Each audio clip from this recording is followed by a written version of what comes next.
Good evening. We're heading Parashat Balak, and you know that the Gemara says that Moshe Rabbeinu wrote his book and Parashat Bilam, meaning to say that Parashat Bilam is an individual part, not a part of the Torah. It sounds as if you take legends, you take stories from other nations, and you plant them in the Torah, even though it's not related to Am Israel. And you know that the whole story of Balak, if you read it carefully, you know that Moshe Rabbeinu and Am Israel are not aware at all of the fact that somebody watching makes his own plans in order to curse us, because we don't say a confrontation between Moshe Rabbeinu and Bilam. You just say Bilam comes with Balak, tries several times to curse, fails, goes to his basic location with no relation to Am Israel at all. I think I mentioned last year, maybe 2 years ago, that it's a big Chazal said that why doesn't Moshe Rabbeinu appear? You know that the famous וביום פוקדי ופקדתי, so Moshe Rabbeinu says ואם אין מכן עיניו מספרך. He asks HaKadosh Baruch Hu to erase him from his book, and it's known in the name of Baal HaTurim that the only parasha where Moshe doesn't appear is Parashat Tetzaveh. But actually, in Parashat Balak, he doesn't appear at all as well. But just the maftir, we meet Moshe because then there is a chet of the shittim, and then Pinchas ben Elazar gets up in front of Moshe, Moshe v'chol ha'eda seeing it. So that's where we see Moshe, and it's very interesting because Chazal learned in the Sifri, ולא קם נביא כמשה. So Chazal says, בישראל, but in אומות העולם, there is a prophet better than Moshe, ומן הוא? בלעם. So if there is such a big prophet, why doesn't the Torah makes a debate between Moshe and him? Okay, and I think that the hidden thing here is that Moshe actually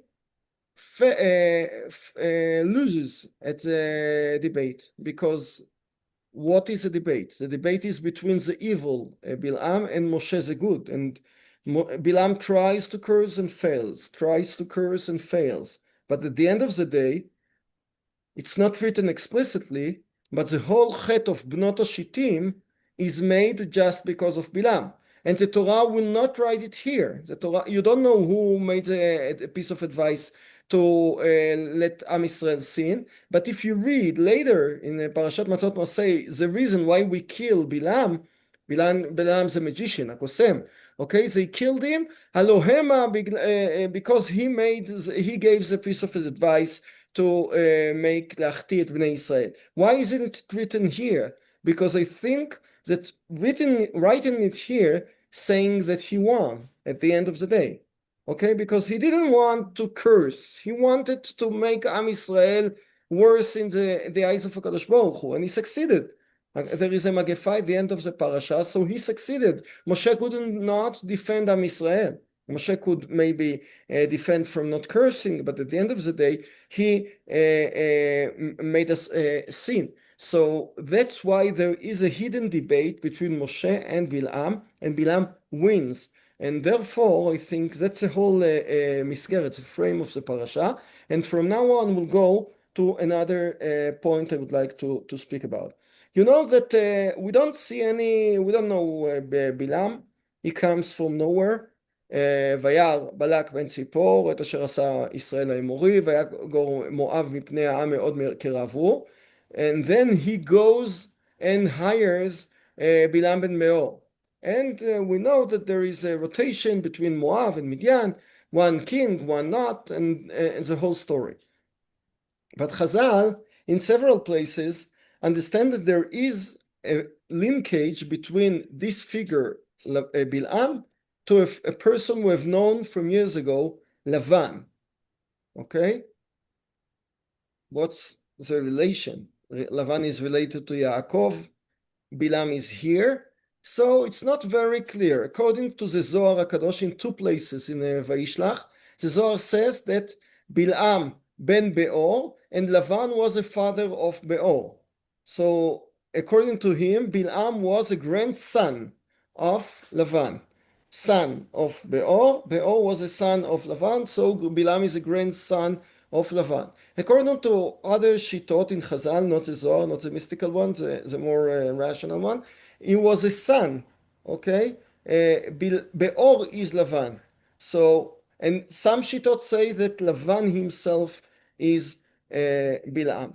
What does it mean that Lavan is Bilam? Okay, what does it mean? Okay, so if you look at the Targum Yonatan, so you see that Bilam was riding on a broom, matate, okay, like a witch, okay, and he made magicians, and he was mamash, and he uses the name Lavan. He doesn't use the name Bilam, he uses the name Lavan.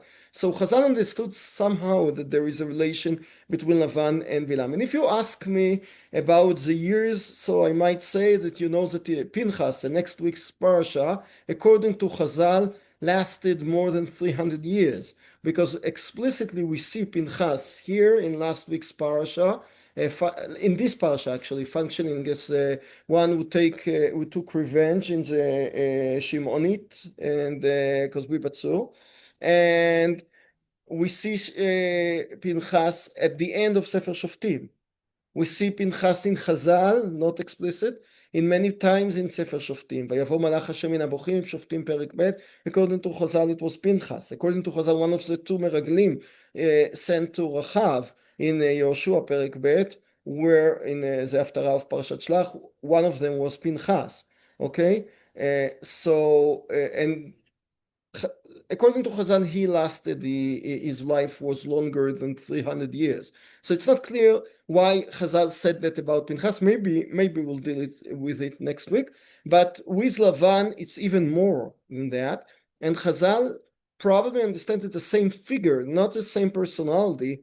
Lavan and was Bilam on the contrary, or Hefech, yeah. But according to Chazal, it was the same figure. So we have to understand what's the common denominator between between Lavan and Bilam.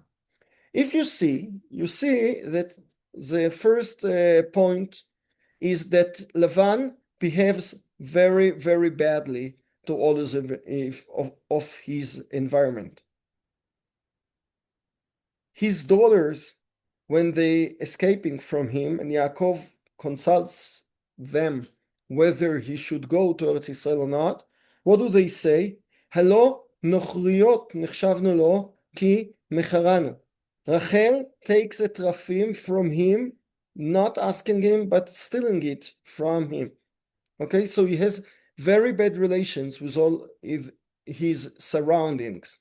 Okay, we know that his father, according to Chazal, died, Betuel, okay, because he tried to poison Eliezer, whatever. And Lavan grew up like an orphan in a house that he was the only child, and therefore he, because Rivka was taken when she was very young, and he grew up independent, but with no relations to the other people. The same thing happens with Bilam. If you see his relations with Sarei Balak, that they hire him, according to Chazal, he has a very high and big expectations, money speaking, but according to the Pshat, he just doesn't relate nicely to anybody. He doesn't relate nicely to his surrounding, to his own donkey. Every year I ask you, how do you say donkey female? I remember asking last year as well. Donkey female, right? Or you have a word. Jenny. Pardon? Jenny. Jenny? Jenny. Jenny? Yeah. And people who are less educated like me say a she donkey, but Jenny is the correct technical word. Jenny, like Ah, a okay. girl's name, like Jenny. Okay. Okay, so the she donkey or Jenny was his own servant, okay? According to Chazal, he has very intimate relations with it, and even though when he's in trouble, he just screams and heats and doesn't behave nicely to his surroundings, so it's the same thing. Another point, according to the pshat here, on his way to meet Balak, or to meet Balak himself, he meets a sadeh, a field, I don't know, a piece of ground in which there is just a very narrow path, גדר מזה וגדר מזה. You have fence from one side, fence from the other side, and then the she donkey or Jenny stands stuck in the middle of the way, and therefore it hits him in his leg, and therefore he is hurt, and then he curses and screams, whatever. But is it just a means to stop him from going, to stop him from walking, to enforce him to watch the angel front sitting or standing in front of the Jenny?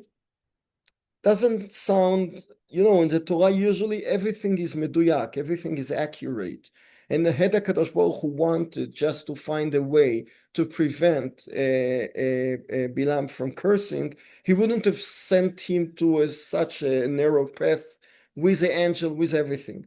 It's very clear that HaKadosh Baruch Hu wanted to teach him something. So the obvious thing is that he doesn't see things, and he doesn't see the angels while his animal sees. Okay, but I think that more than that, the narrow path that you should not go to the right or to the left, you just do what I tell you, teaches him that you don't have a really free choice. You think that you can do whatever you want, but you don't have a free choice.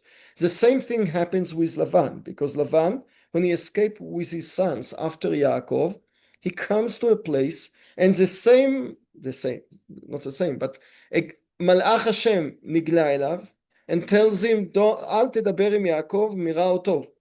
Okay? מרע או טוב, meaning to say from the right to the left. Okay? This is a narrow path in which you stand. You do exactly what I'm telling you. You don't go right, you don't go left. Okay, Mirao Tov, it became a phrase in Hebrew. But what does it mean?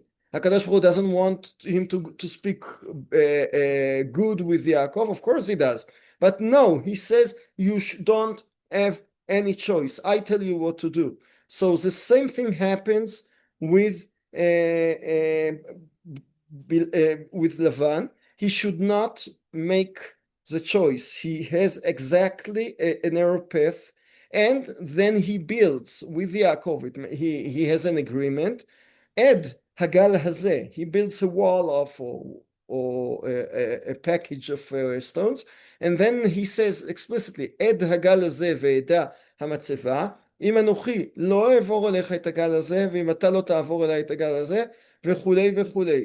He makes a covenant, ממש, חוזה, with Yaakov, that I am on one side, you are on one side. The same thing happens with Lavan. He has this path, and he cannot choose.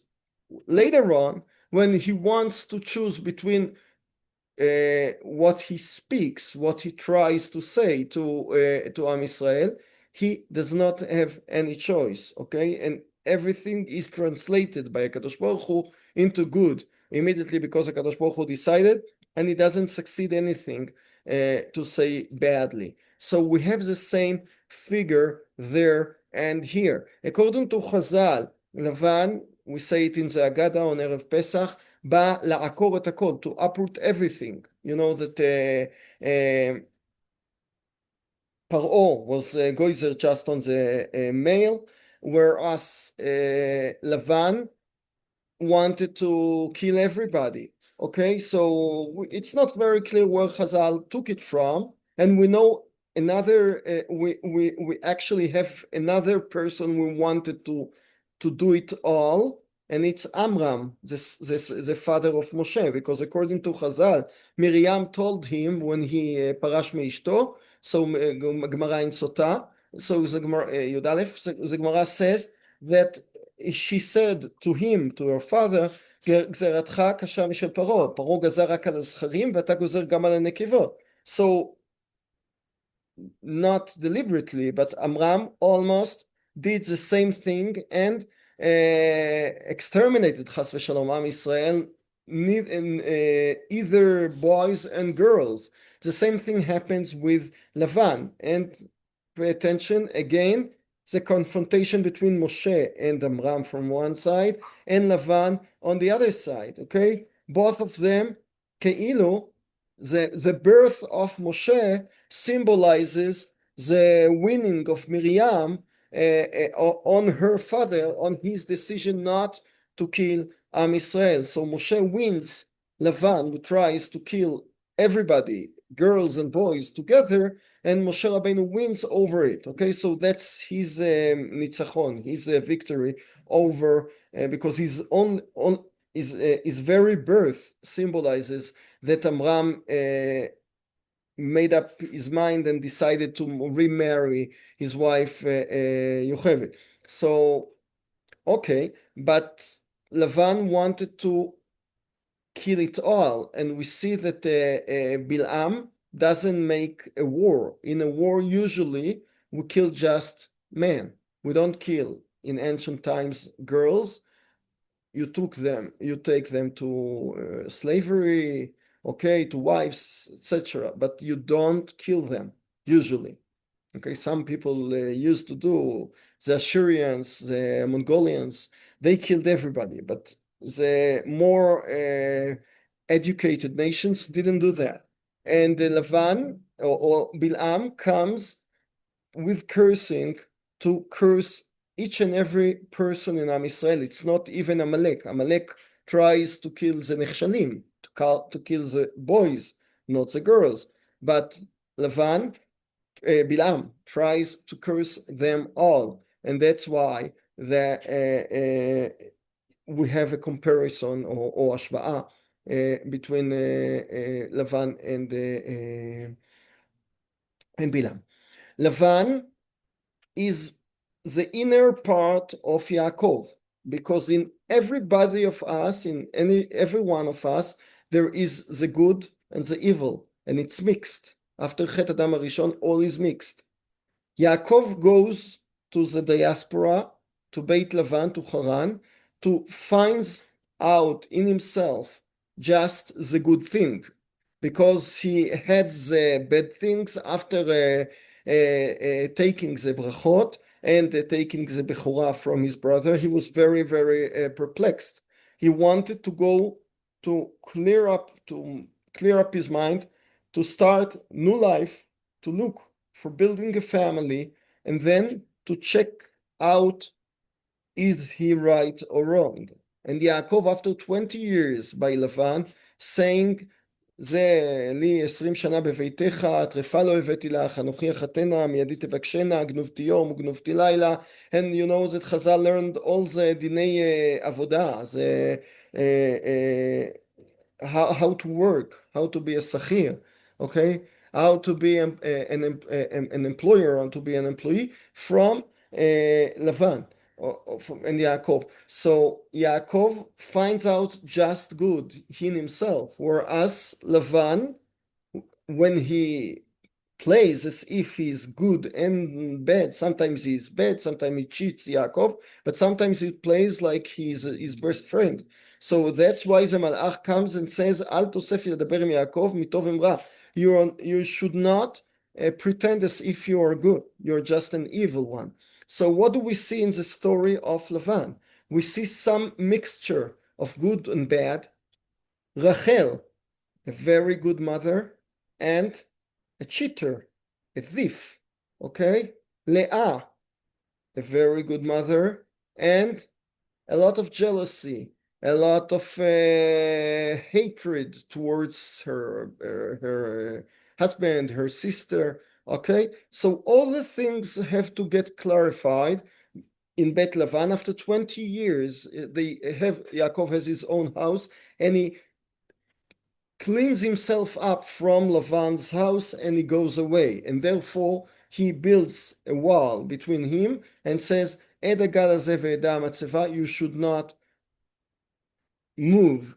You're on one side, I'm on one side, I'm good, you're as a bad. The same thing happens with Lavan, because when he comes with Bilam, when he comes and try to curses, so he has a mixture. Sometimes he looks to HaKadosh Baruch Hu and tells them, I cannot do anything without being told by the HaKadosh Baruch Hu. Sometimes he wants. Then HaKadosh Baruch Hu sees that he wants, so he lets him go. And then he says, "Nea, אני אמרתי לך, I cannot do anything just if Hashem tells me I can do." So there is a big mixture about his personality, whether he is good, whether he is bad. According to Chazal, he knows the very moment in the day when HaKadosh Baruch Hu is angry.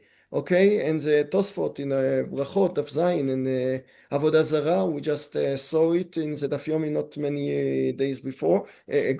So Zchor Na'ama Ya'atz Bilam, says Mincha in the Haftarah. So what happened? So HaKadosh Baruch Hu tells Am Yisrael, you don't know, but he knew the very moment that I'm angry, and he could curse you by then. There is a big issue about what he could say in that very moment. Tosfot says that he would say kalem, just exterminate them. What does kalem mean? So the Maharal has a nice interpretation. The Maharal says that the human being, the Israel, is built from melech. We have the moach here. We walk, stand, unlike the animal. So we have moach here. We have the lev, the feelings, the regashot, in the middle, and we have the klayot symbolizing the dam, the blood, the bodily body. Okay, and that's the lowest darga of the human being. And if a human being stands stiffly, so he has moach, lev, and klayot. He has melech. But Bilam, who was very animal-like, so he wanted to switch it from melech to switch it into kalim, chaf lamed mem. That's what the Maral says, and therefore in Rosh Hashanah we speak a lot about Utuat Melech, where we take a lot of psukim from Vuot Bilam, but all of them we have Melech inside. Even the psukim that we take from Bilam to Shofarot, Truat Melech bo, but it could use both into Malchuyot and Shofarot because it has either Truah or Melech. So we have the Malchut because we want to symbolize that unlike his piece of advice to curse us or to make us kalem, he didn't succeed, and it became a melchut. It became a man, a human being standing from the moach till the lowest part of the klayot, but the kidneys, but not with the Maharal, just the word itself saying that he wanted to exterminate them totally. Okay, so in Chazal, he's a very good magician. He's a magician that knows exactly when HaKadosh Baruch Hu curses, when HaKadosh Baruch Hu is hurt by a curse, and HaKadosh Baruch Hu doesn't let him. But he's better than Moshe. He's כאילו better than HaKadosh Baruch Hu, or at least tries to defeat HaKadosh Baruch Hu, and HaKadosh Baruch Hu defeats him, obviously. But he has a lot of good things. He really knows what he does. Unless HaKadosh Baruch Hu prevented him, he would have cursed. And he has obviously bad things, bad parts. Okay, he curses. He's very, very shafel, according to Chazal. He didn't just ride on his journey. Okay, but at the end of the day, you have such a mixture, and you look on a figure like Bilam, and you say, what a complicated man, what a complexity of a human being.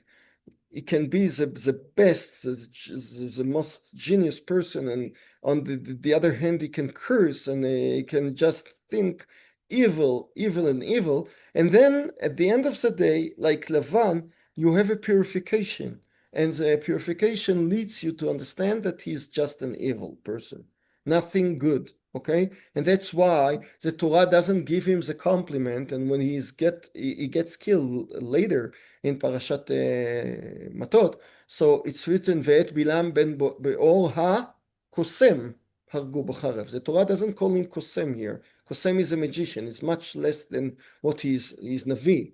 He's a prophet. He's something much better than just קוסם. But then the Torah wants to say that he's no more than a person gets killed by a sword and thrown out like a body with no kavod to himself, what he symbolizes, because after the purification is just bad, and Moshe just stays good. That's why we have the comparison between Bilam and Lavan. We saw the relation to the environment of both of them. We saw the totality of trying to kill them all, worse than the enemies who fought with them.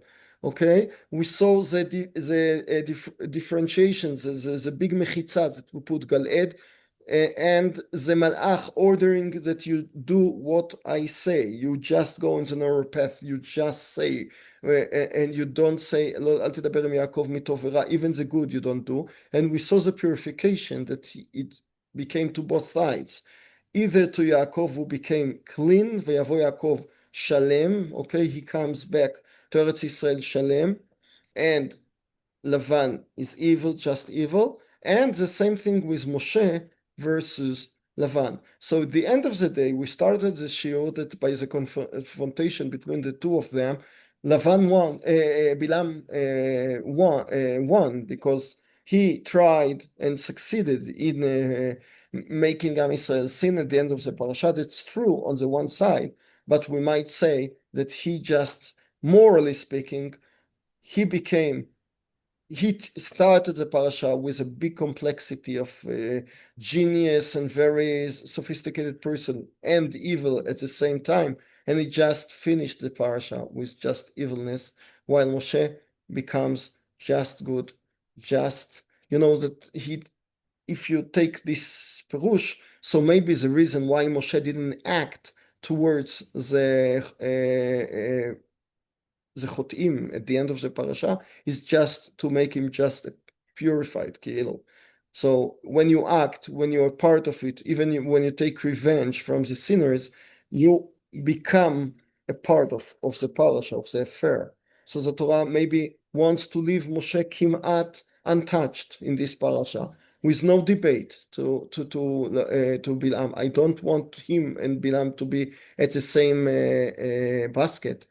Bilam is the evil, Moshe is the clean one. לילה טוב. שכוח, שכוח.